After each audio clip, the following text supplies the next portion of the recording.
This video is a continuation of the discussion of Practice Exam 2, and we're going to be looking at problems 11 through 15. The housing market has recovered slowly since the economic crisis of 2008.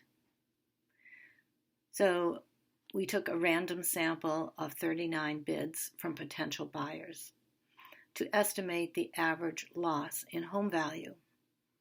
The sample of 39 showed the average loss was $9,965 with a standard deviation of 1,146.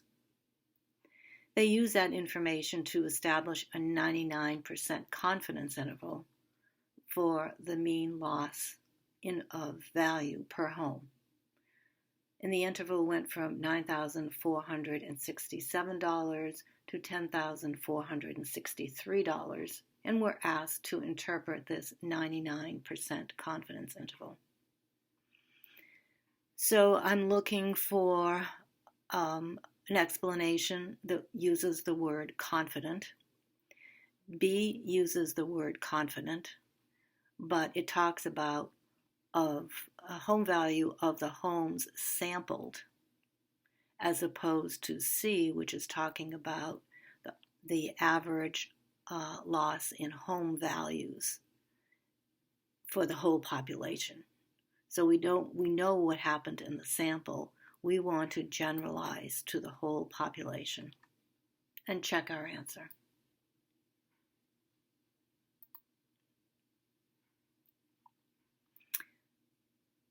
The next problem, problem 12. A survey finds that 95% confidence interval for the mean salary of police patrol officers is within a certain range. This student is surprised to find so few police officers make more than the upper limit. Explain what's wrong with this student's interpretation. So as I look through the possibilities here, the confidence interval only estimates the sample, it doesn't estimate the sample mean, it estimates the population mean salary. And it does not speak to the individual salaries. That would be option C.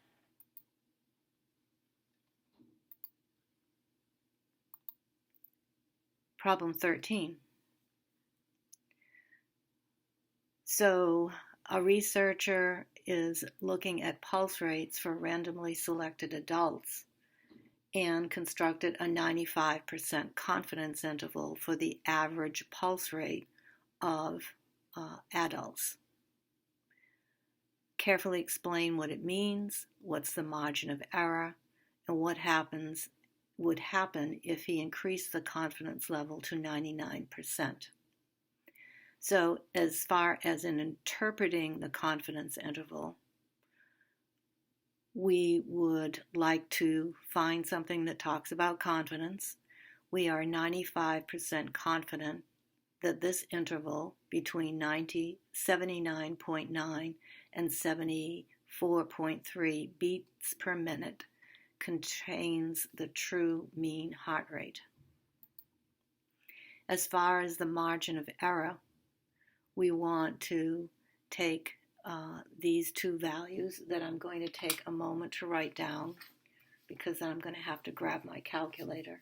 The lower boundary is 70.88838, and the upper boundary is 74.278628. So I'm going to grab my calculator,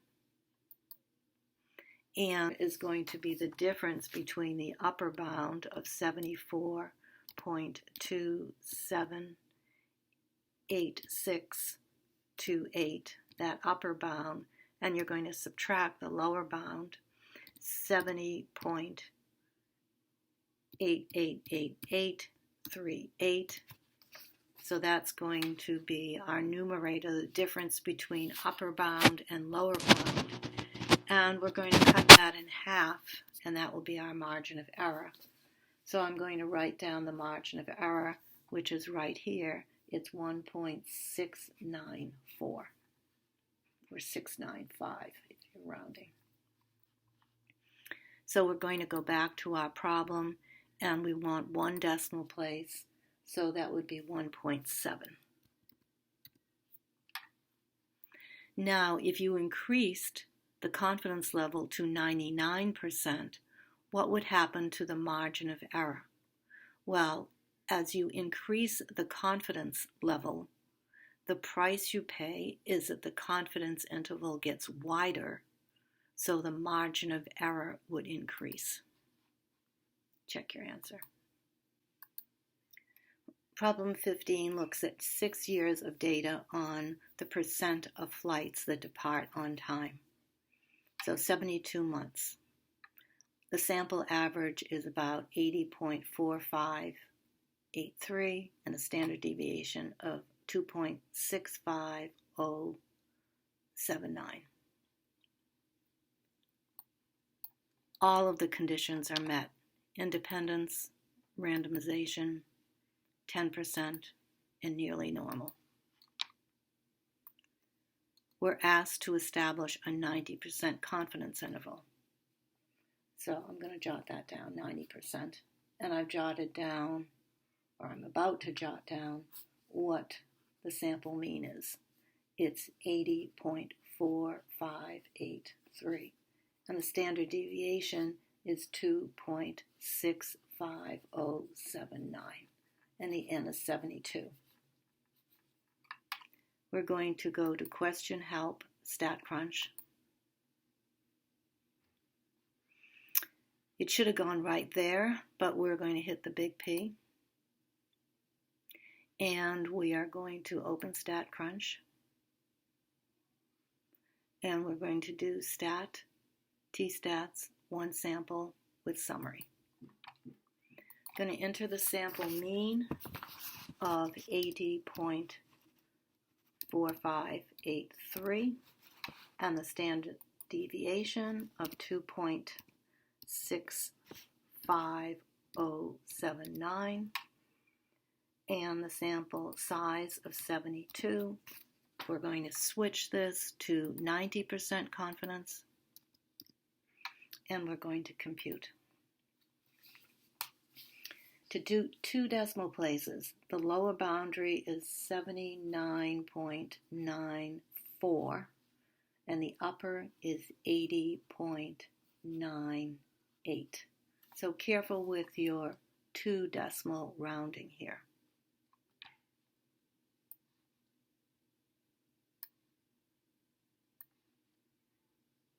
Okay, so there's our problem. We're back to our problem, and we're going to enter these values. We're going to enter 79.94, and we're going to enter 80.98. And let's see if there's anything else. Now we need to interpret it. I'm looking for confidence. Let's see. We can be 90% confident that the interval contains the true mean monthly percentage of on-time arrivals or departures. And we're going to check our answer. Good. That is the end of problems 11 through 15.